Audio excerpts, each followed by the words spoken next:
आज हामी law of इन्डिसेसहरू पढ्छौँ। इन्डिसेसको लहरू के छ? फर्स्ट ल छ हाम्रो प्रोडक्ट ल।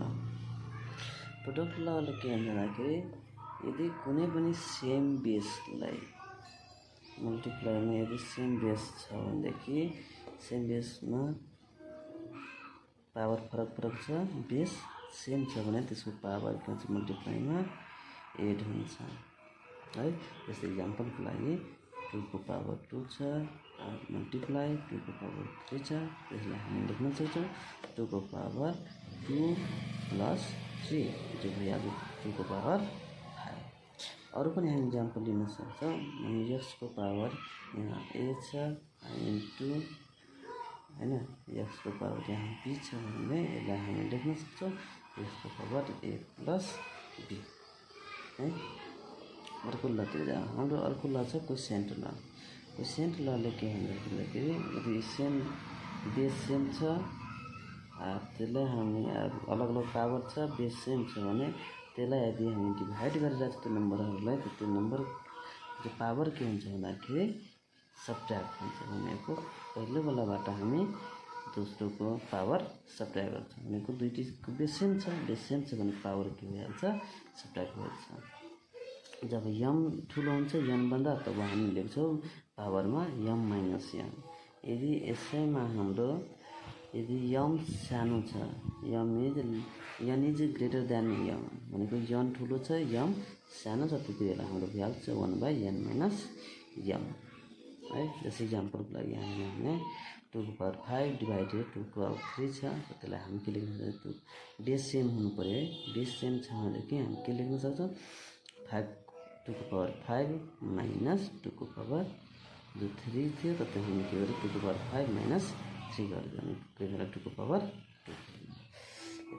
यदि पहिला बेला नि सानो छ 2 को पावर 3 डिभाइडेड 2 को पावर 5 छ भने त्यसको लागि हामी गर्छौँ 1/2 को पावर 5 माइनस 3 त्यो भइहाल्छ 1/2 को पावर 2। अनि अर्को के छ पावर ल है। पावर लमा के हुन्छ भन्दाखेरि कुनै पनि हैन बेसको पावरको पनि पावर है यो यम भइहाल्यो पावर त्यसको पनि के छ यो पावर छ। अनि पावरको पावर छ भने त्यति बेला हाम्रो के भइहाल्छ पावर इन्टु पावर हुन्छ भनेको पावर पावर मल्टिप्लाई भइहाल्छ है। जस्तै इक्जाम्पलको लागि 2 को पावर 2 छ त्यसको पनि होल पावर कति छ 3 छ। यस्तो कन्डिसन आयो भने हामी यो पावरलाई गर्छौँ मल्टिप्लाई गरिदिन्छौँ 2 को पावर 6 भइहाल्छ। अरू पनि इक्जाम्पल हामी लिन सक्छौँ। जस्तै फर इक्जाम्पल 2 को पावर 2 छ अनि यताको 4 छ भने यसलाई हामी लियौँ भने 3 को पावर 2 इन्टु 4 अनि के 3 को पावर कति भइहाल्छ 8 भइहाल्छ। अर्को छ ल अफ नेगेटिभ इन्डिस।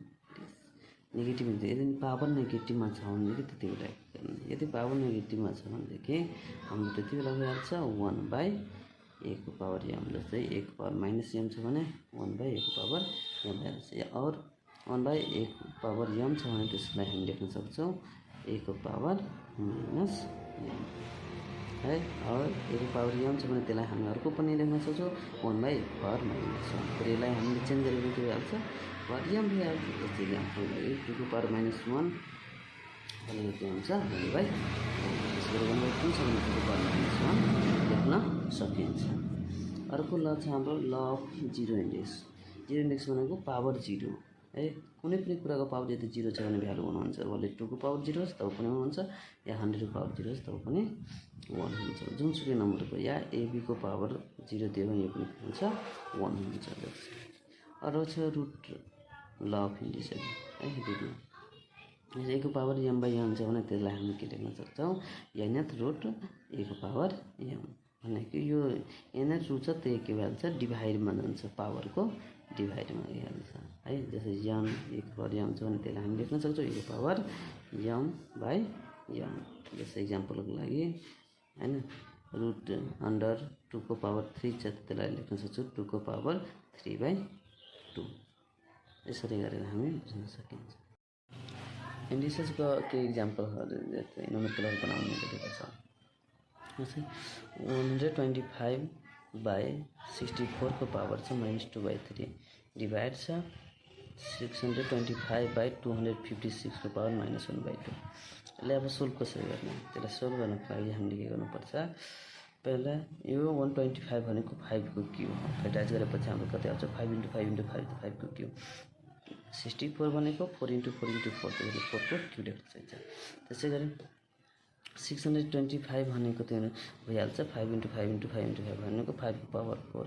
त्यसै 256 भनेको 4 × 4 × 4 भनेको 4 को पावर 4 हाम्रो पावर युज हुँदैछ। त्यसपछि हामी के गर्छौँ, माइनस हटाउनको लागि तलको माथि माथिको तल गर्नु। जस्तो 5/4 छ यहाँ, त हामी 4/5 गर्छौँ ताकि यो माइनस हटिहालोस्। यता पनि हामी त्यही गरेको छौँ, माइनस हटाउनको लागि तलको माथि माथिको तल भनेको रेसिप्रोकल गरिदिएपछि हाम्रो के हुन्छ, नेगेटिभ साइन हटिहाल्छ। त्यसपछि यहाँ के छ, 3 3 छ, दुईटैको पावर 3 छ, त हामी एउटैमा लेखेर 3 पावरलाई पावरको पावरसँग मल्टिप्लाई गर्दै, यो पावर छ त्यसको पनि पावर युज मल्टिप्लाई गर्दै, त्यसरी यसलाई पनि 4/5 को पावर, यहाँ पनि हाम्रो के छ, सेम पावर छ, त्यो पावरलाई माथि एउटा सिंगल पावर लिएर पावर इन्टु पावर मल्टिप्लाई गर्दै, अनि हाम्रो के आयो, 4/5 को पावर 2 आयो, यता पनि 4/5 को पावर 2 आयो। अनि डिभाइड गरिरहेको छ, त डिभाइडमा के हुन्छ, हाम्रो पावर सब्ट्र्याक्ट हुन्छ, 2 - 2 कति आयो, 0। कुनै पनि कुराको पावर 0 आयो भने त्यसको एन्सर कति हुन्छ, हाम्रो 1 हुन्छ। अर्को क्वेसन छ, अर्को क्वेसनमा छ 3 को पावर x + 1 प्लस 3 को पावर x बाई 4 × 3 को पावर x = 1 हामीले प्रुफ गर्नु छ। हामीले यसले जस्ट लियो 3 को पावर x + 1 प्लस 3 को पावर x बाई 3 4 × 3 को पावर x। 3 को पावर x + 1 लाई हामी के लेख्न सक्छौँ, 3 को पावर x × 3 को पावर 1। किनभने मल्टिप्लाई, यो मल्टिप्लाईमा हामी लेखेँ, मल्टिप्लाईमा के हुन्छ, पावर हेरेर के भइहाल्छ, x + 1 भइहाल्छ हैन। अब हाम्रो के भइहाल्यो, यो र यो दुईटै हेर्नुहोस् कमन आइहाल्यो, दुईटै सेम भएकोले हामी कमन लिइहाल्यो। कमन लिएपछि बाँकी के बच्यो, 3 को पावर 1 प्लस यहाँ तक हामीले कमन लिएर छौँ, बाँकीको 1।